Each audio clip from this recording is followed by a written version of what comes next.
2025 നിങ്ങൾക്ക് എങ്ങനെ? നമസ്കാരം, എല്ലാ മാന്യ പ്രേക്ഷകർക്കും നവഗ്രഹ ആസ്ട്രോസറിന്റെ പുതിയൊരു അധ്യായത്തിലേക്ക് സ്വാഗതം.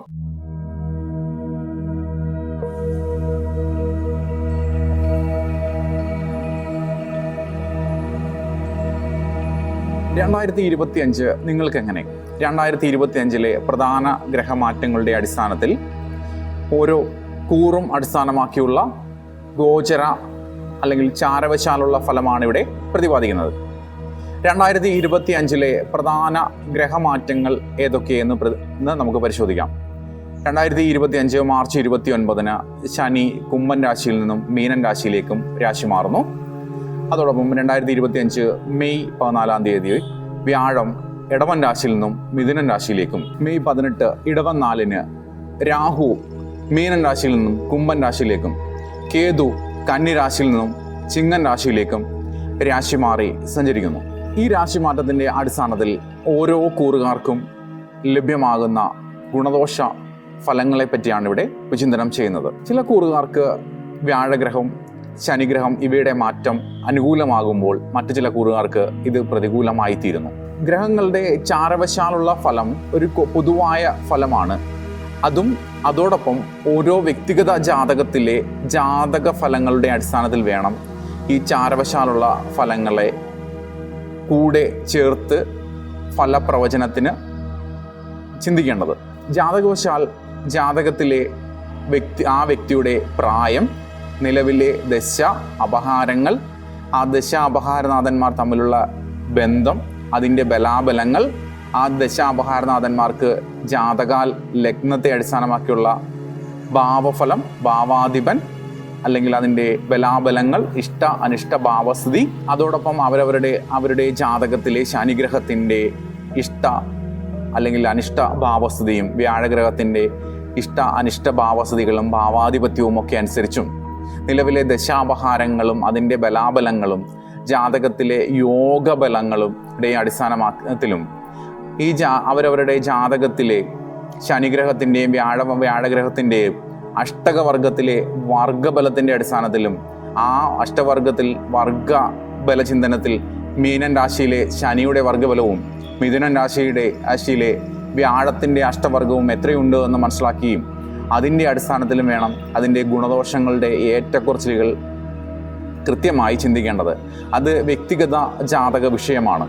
അതോടൊപ്പം ആ വ്യക്തിഗത ജാതകത്തിലെ ജാതക വിഷയത്തോടൊപ്പം ഗോചര ഫലവും കൂടെ അടിസ്ഥാനമാക്കി രണ്ടും കൂടെ ചേർത്തുകൊണ്ട് ഫലനിർണ്ണയം നടത്തുമ്പോഴാണ് അത് കൃത്യമാകുന്നത്. ഇവിടെ പ്രതിപാദിക്കുന്നത് ചാരവശാലുള്ള ഗ്രഹങ്ങളുടെ രാശി മാറ്റവും അതിലൂടെയുള്ള തുടർന്നുള്ള സഞ്ചാരങ്ങളുടെയും ഫലത്തെ അടിസ്ഥാനമാക്കി അത് എത്രത്തോളം ഓരോ കൂറുകാരെയും സ്വാധീനിക്കുന്നു എന്നുള്ളത് വ്യത്യസ്തമായിരിക്കാം.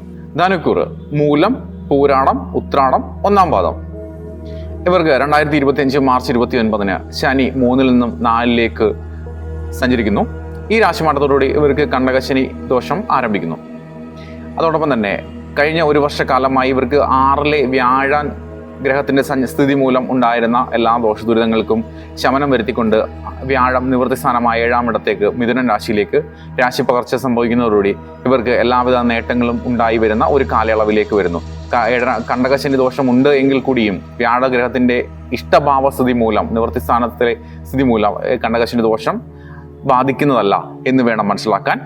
ഇവർക്ക് വിദ്യാർത്ഥികൾക്ക് പഠനത്തിൽ പുരോഗതിയും ഉദ്ദേശിച്ച വിഷയത്തിൽ ഉപരിപഠന സാധ്യതകളും, തൊഴിൽ രഹിതർക്ക് തൊഴിൽ ലഭ്യതകളും, നിലവിൽ തൊഴിൽ ചെയ്യുന്നവർക്ക് തൊഴിൽ പുരോഗതിയും അനുകൂലമായ സ്ഥാനമാറ്റങ്ങളും ഉയർച്ചയോ പ്രമോഷനോ സാമ്പത്തിക നേട്ടങ്ങളോ ശമ്പള വർധനവോ ഉണ്ടാകുന്ന ഒരു കാലഘട്ടവും, അതോടൊപ്പം തന്നെ ബിസിനസ്സുകാർക്ക് നൂതന ബിസിനസ് സംരംഭങ്ങൾ ആരംഭിക്കുന്നതിനോ നിലവിലുള്ള ബിസിനസ് സംരംഭങ്ങൾ വിപുലീകരിക്കുന്നതിനോ ദൂരദേശവുമായിട്ട് ബന്ധപ്പെട്ട ബിസിനസ്സുകൾ ആരംഭിക്കുന്നതിനും അനുകൂലമായ കാലയളവായിട്ട് വേണം പറയാൻ.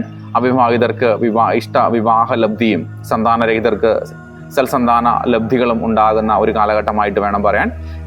ഈ രാശിക്കാർ കഴിഞ്ഞ ഒരു വർഷക്കാലമായി അനുഭവിച്ചു വന്നിരുന്ന രോഗദുരിത, കടബാധിത, സാമ്പത്തിക, ആരോഗ്യ പ്രതിസന്ധികൾക്കെല്ലാം തന്നെ നിവൃത്തികൾ ഉണ്ടാകുന്ന ഒരു കാലഘട്ടമായിട്ട് വേണം പറയാൻ. 7-ലെ വ്യാഴഗ്രഹത്തിൻ്റെ രാശിയാധിപനും 4-ാം ഭാവാധിപനുമായ വ്യാഴം 7-ൽ നിവൃത്തി സ്ഥാനത്ത് മിഥുനൻ രാശിയിലൂടെ സഞ്ചരിക്കുന്ന കാലഘട്ടത്തിൽ ഇവർക്ക് എല്ലാവിധ സർവാഭീഷ്ടങ്ങളും സാധ്യമാകുന്ന ഒരു കാലഘട്ടമാണ്.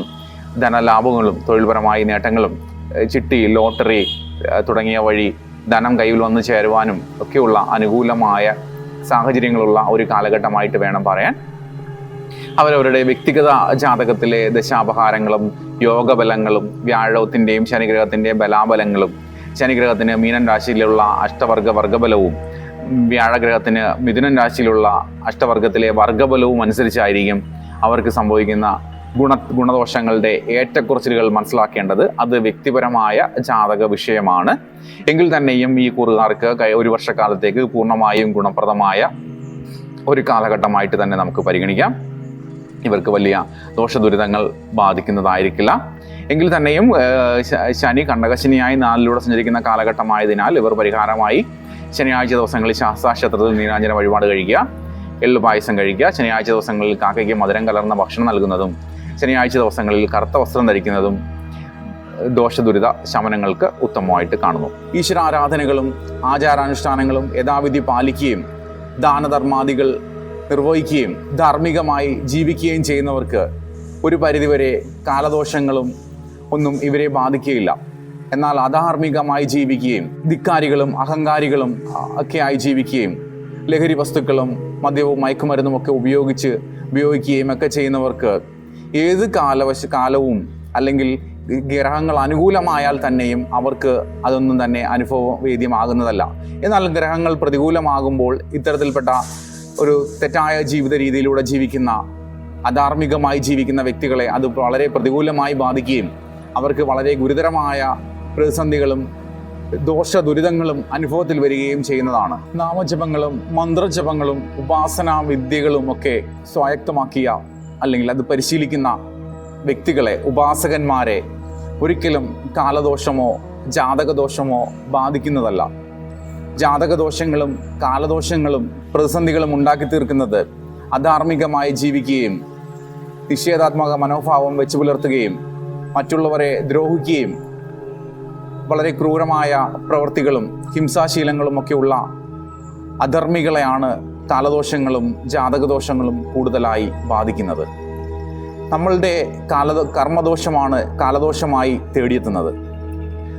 അവരവരുടെ കർമ്മങ്ങൾ പരിശുദ്ധമാക്കുകയാണെങ്കിൽ, അവരുടെ പ്രവൃത്തി ശുദ്ധമാവുകയാണെങ്കിൽ ഒരു കാലത്തും ഒരു കാലദോഷവും നിങ്ങളെ ബാധിക്കുകയില്ല.